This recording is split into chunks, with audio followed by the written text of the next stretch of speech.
So hello and welcome back to another video, guys. Now that's right, continuing on with my daily DC reviews. Of course, tomorrow's Christmas, so we're going to be taking a break tomorrow. By the way, happy Christmas to everyone. I hope you all have a fantastic Christmas. I'm going to put a little something up later.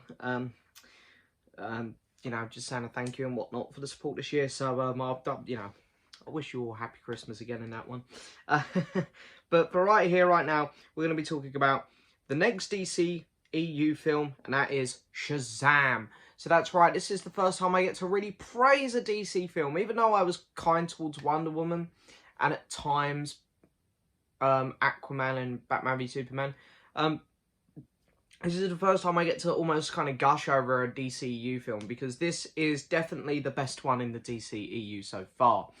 And I can't see how anyone would put any of the others above this, to be honest. Because this film has consistency. This film knows what it is. It's consistently good. There are no drop-offs at any point in this movie. And it's made by a competent director. Not saying that some of the others weren't, but it's just, you can tell studio interference where the first two acts, for example, Wonder Woman are good and then the last one isn't. Or the first two acts of Aquaman weren't very good and then I found the last one entertaining. There's all these drops. Shazam is just a good time from start to finish. David F. Sandberg has done an incredible job with this movie.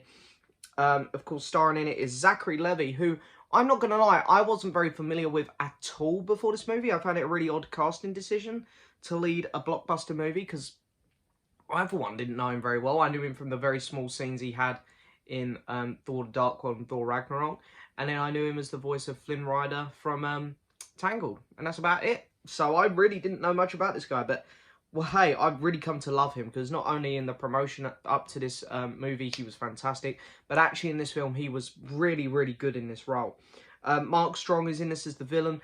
I've seen a few people complain about him, saying he was a bit of a meh villain, and I can kind of get on board with that, even though I think this is not by far, but quite evidently the DCU's best film so far. Probably not their best villain. But I like Mark Strong. He's good to watch on screen, so he was fine. Asher Angle, I think say his name, sorry, and plays Billy Batson, who of course is Shazam when he's a kid. And then we got a few other actors knocking about in here who people might know. But that's your main cast. And this film, I knew nothing about Shazam going into this, I won't lie. I haven't read many DC comics in my time, and the ones I have read, none of them have had Shazam in. I've actually read a couple with Black Adam in, but not Shazam. So I found this really interesting. I went into this film knowing nothing.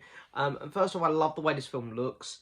The only thing I don't like really is the cape on Shazam, and a lot of people told me that's how it is in the comics, but it does look like he's got a bunch of curtains hanging off his back.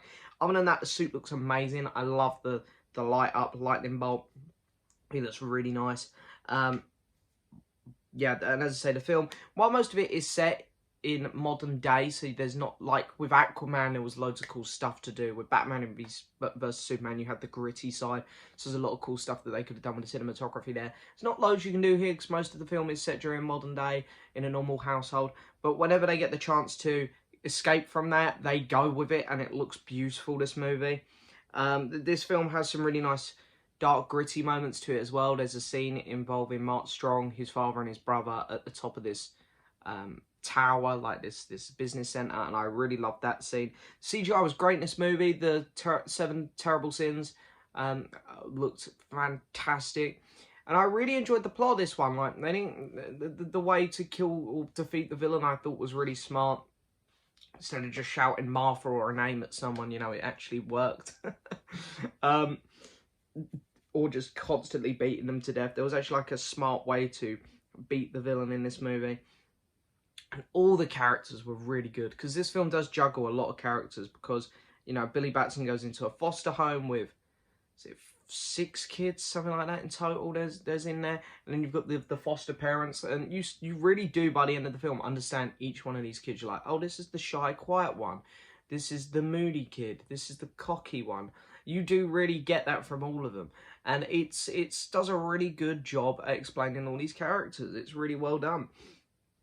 This film has a lot going for it. It is a great superhero movie, a really great one. It's funny, and it's got charm to it. The action is really good. There's not a lot to dislike here, to be honest. If you don't like superhero films, then you're probably not going to like this, because it is your bog standard superhero film. But if you like superhero films, there's not really anything to dislike. This is a really good, fun, charming movie. And I don't really have many complaints about it. I'm going to give Shazam an 8 out of 10. I think this is easily the best DCEU film so far. That might change in a couple days when I see the new Wonder Woman. But at the minute, there's no competition for me. This is easily the DCEU's best movie. Really, really exciting.